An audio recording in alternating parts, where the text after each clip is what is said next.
मेरे प्यारे साथियों एवं दोस्तों एवं सभी छात्र से नमस्कार है। मैं नया टॉपिक लेकर के आया हूँ। उसका नाम है एटम एवं एंड इट्स स्ट्रक्चर। इसका मतलब होता है परमाणु और इसके संरचना। सबसे पहले देखना है एटम्स का संरचना कौन किया था। सबसे पहले बोहर ने फिर बताया कि परमाणु के नाभिक होता है। परमाणु एक होता है, उसका नाभिक होता है। नाभिक के अंतर्गत क्या होता है? प्रोटॉन होता है, न्यूट्रॉन होता है, इलेक्ट्रॉन होता है। तो होता है कहाँ से? प्रोटॉन और न्यूट्रॉन बीच में होता है। प्रोटॉन और न्यूट्रॉन बीच में होता है, जिसको बोलते हैं सेंट्रल कोर। सेंट्रल कोर को ही बोलते हैं न्यूक्लियस। अब क्या है, ये भी है ऑर्बिट है, कक्षा इसको बोलते हैं, ये भी कक्षा है। इस कक्षा में हो चाहे इस कक्षा में, इलेक्ट्रॉन चारों तरफ का चक्कर मारते रहता है ऐसे ऐसे। आपका नाभिक हो चाहे मेरा नाभिक, नाभिक के अंदर क्या रहता है? प्रोटॉन और न्यूट्रॉन।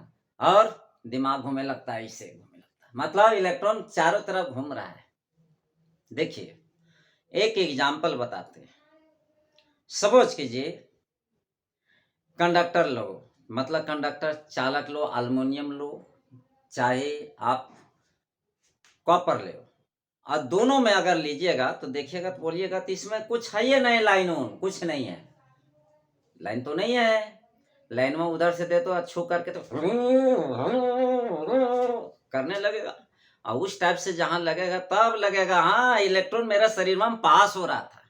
इलेक्ट्रॉन को देखा नहीं जा सकता, आप उसको महसूस कर सकते हैं। ठीक है। उसमें क्या है कि प्रोटॉन और न्यूट्रॉन, तो प्रोटॉन का होता हमेशा पॉजिटिव होता है, न्यूट्रॉन का कुछ नहीं होता, न्यूट्रल। और उसके बाद इलेक्ट्रॉन चारों तरफ ये घूमते रहता है। सबसे पहले है प्रोटॉन का खोज कौन किया था? रदरफोर्ड। प्रोटॉन का खोज कौन किया था? रदरफोर्ड। और इलेक्ट्रॉन का खोज कौन किया था? J Thomson. और न्यूट्रॉन का खोज कौन किया था? James Chadwick. सब सब का कैलकुलेशन कौन किया? बोर। बोर नामक एक साइंटिस्ट है। अब मैं स्टार्ट करता हूं आप लोग का नया वीडियो में, नया टॉपिक। उसका नाम है एटम एंड इट्स स्ट्रक्चर। अब समझिए, ये इसको मैं बोलता हूं सेंट्रल कोर। सेंट्रल कोर को बोलते हैं न्यूक्लियस। आप देखिए प्रोटॉन हमेशा पॉजिटिव होता है, न्यूट्रॉन हमेशा न्यूट्रल होता है, इलेक्ट्रॉन हमेशा नेगेटिव होता है। इलेक्ट्रॉन क्या चीज रहता है? चारों तरफ घूमते रहता है, एनर्जी के रूप में घूमते रहता है। अरे क्या चाहिए? ऑर्बिट। ये ऑर्बिट है, ऑर्बिट मतलब इसको कक्षा बोलते हैं। अब क्या है, सबसे पहले मैंने लिखा है, देखो कि जितना भी मटेरियल है बना है किससे बना है? एटम से। लिखा हुआ all the materials are made with atoms, मतलब जितना भी मटेरियल है एटम से बना है। ओके, इसके बाद में क्या लिखा हुआ है? According to the Bohr's model has on central core known as nucleus. कहने मतलब ये जितना भी है ना, जितना अंतरी जंतरी मंत्री जितना है, जितना बनाया है, कौन बनाया है? ये स्ट्रक्चर बोर ने बनाया। और जितना ये सेंट्रल कोर को किस नाम से जाना जाता है? न्यूक्लियस बोला जाता है। क्या नाम से जाना जाता है? न्यूक्लियस, सेंट्रल कोर को। और न्यूक्लियस के अंदर में क्या रहता है? प्रोटॉन और न्यूट्रॉन। तो प्रोटॉन पॉजिटिव पार्टिकल और न्यूट्रॉन नेगेटिव पार्टिकल, और इलेक्ट्रॉन इसके चारों तरफ घूमते रहता है। फिर क्या लिखा हुआ? वेयर मतलब जहां। ऑल मास ऑफ एटम, परमाणु का जितना द्रव्यमान है, जितना मास है, कंसेंट्रेट स्थिर रहता है। क्या है? As mass electron is negligible compare to proton. Proton की तुलना में हमेशा इलेक्ट्रॉन का मास नेग्लेक्टेड रहता है। फिर क्या लिखा हुआ है? इन नॉर्मल एटम्स, समान परमाणु में इसका क्या रहता है? देखिए, number of electrons and number of protons, मतलब इलेक्ट्रॉन की संख्या और प्रोटॉन की संख्या हमेशा बराबर होता है। क्या मैंने बताया? नंबर ऑफ इलेक्ट्रॉन्स और नंबर ऑफ प्रोटॉन्स हमेशा सेम रहता है, लेकिन ये क्या चीज रहता है? इलेक्ट्रॉन्स हमेशा नेगेटिव रहता है और प्रोटॉन हमेशा पॉजिटिव रहता है, लेकिन वैल्यूस दोनों सेम रहता है। उसके बाद देखिए क्या लिखा हुआ है? एटम्स हमेशा विद्युतीय रूप में हमेशा न्यूट्रल रहता है, कुछ नहीं। गरम करोगे चलेगा, नहीं गरम करोगे नहीं चलेगा।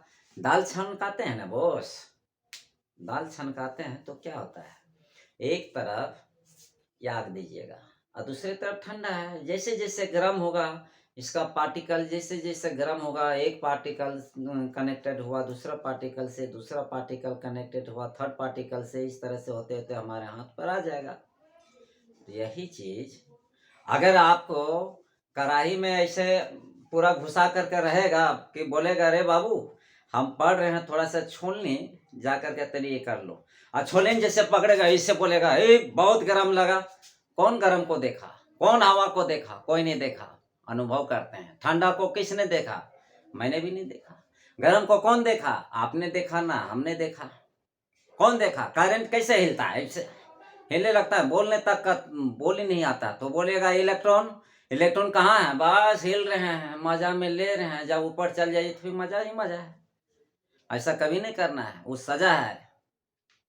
क्या है देखिए यहाँ इन नॉर्मल एटम्स, देखिए इन नॉर्मल एटम्स में क्या लिखा हुआ है, इलेक्ट्रॉन की संख्या और प्रोटॉन की संख्या हमेशा क्या चीज रहता है, सेम रहता है।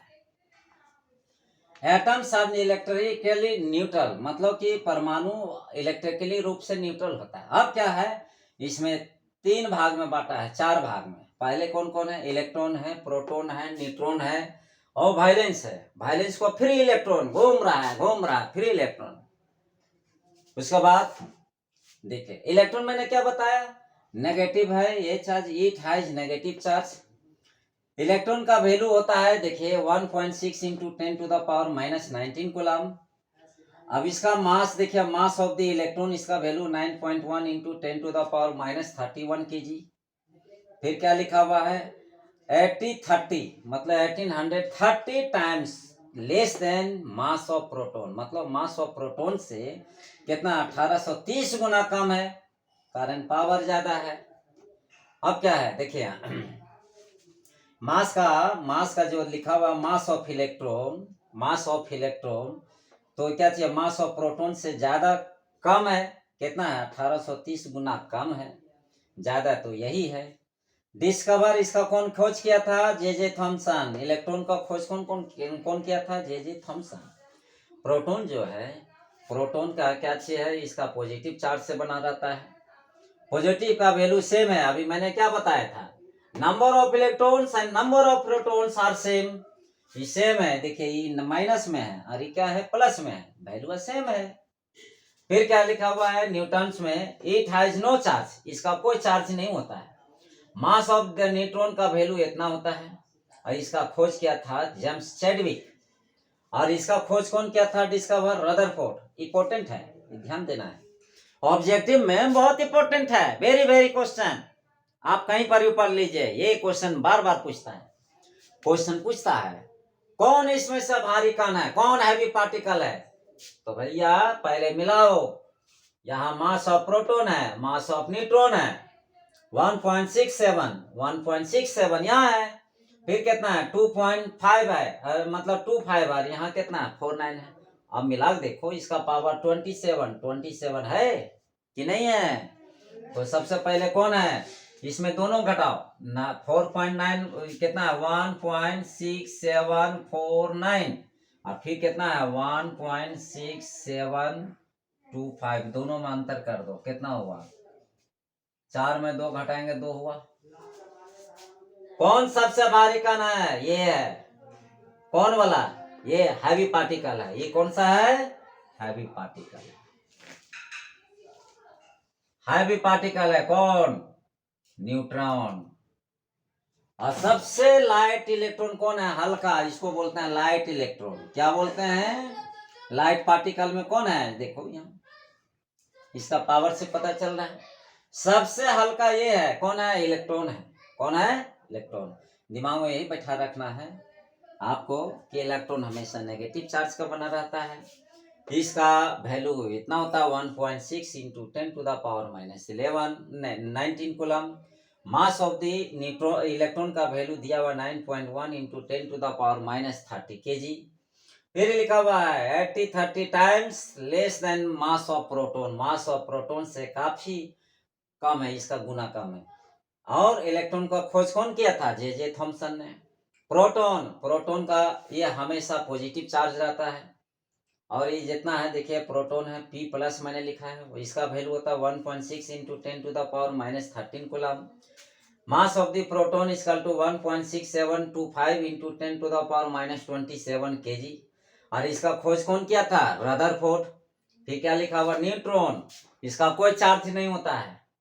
देखिए मास ऑफ द न्यूट्रॉन, इसका वैल्यू दिया हुआ इतना। और डिस्कवर कौन किया था? न्यूट्रॉन का जेम्स चैडविक ने।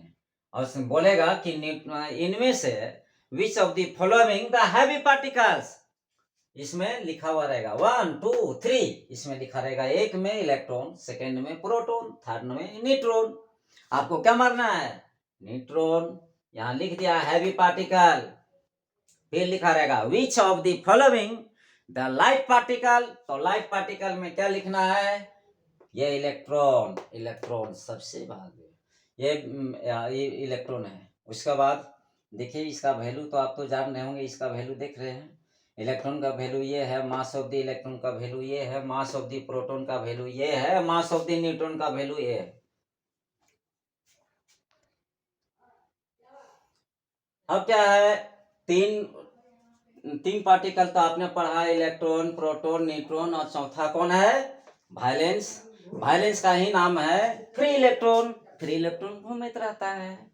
उसमें क्या है देखो, electrons present in outer most orbit, ये हमेशा बाहरी कण की ओर, बाहरी कक्षा में घूमते रहता है। वायलेंस फ्री इलेक्ट्रॉन बोलते हैं। फ्री इलेक्ट्रॉन का बिगड़ा नाम क्या बोलते हैं? वायलेंस। क्या लिखा है? रिस्पॉन्सिबल टू कंडक्ट इलेक्ट्रिसिटी, जब ये घूमत रहता है एक स्थान से दूसरे स्थान तक जाता है, उसको बोलते हैं इलेक्ट्रिसिटी। क्या है? Conductor has more free electron, conductor में, चालक में बहुत फ्री इलेक्ट्रॉन होते हैं। Eyes atom size is large, इसका एटम साइज क्या चीज रहता है? बड़ा रहता है। इसलिए बड़ा रहता है कि इसका कंडक्टर्स का फ्री इलेक्ट्रॉन ज्यादा रहता है, तो इसका साइज भी बड़ा रहता है। फिर क्या लिखा? Insulator has free electrons, insulator का लेस फ्री इलेक्ट्रॉन्स, मतलब क्या चीज नहीं होता, कुछ नहीं होता है। As atom size is less, मतलब जिसमें इलेक्ट्रॉन कम तो एटम साइज लेस, कम होता है। आप याद रखिए जितना है ना ये सब कंस्ट्रक्शन, वो सारा चीज कौन दिया था? ये बोर ने दिया था। कौन दिया था? बोर ने। और इन्होंने कितना कंसेप्ट दिया? 4। कौन कौन? इलेक्ट्रॉन, प्रोटॉन, न्यूट्रॉन और वायलेंस। ठीक है। देखिए दोस्तों, मैं आप लोग से कहता हूँ, हाथ जोड़ती विनती करता हूँ, आप लोग दोस्तों के बीच में वीडियो वायरल कीजिए और फैलाइए, और हमको सब्सक्राइब बढ़ा दीजिए। जय हिंद। और आप लोग का मोटिवेशन चाहिए, और मैं इसी तरह से वीडियो बना करके मैं फिजिक्स में डालते रहूँगा। जय हिंद।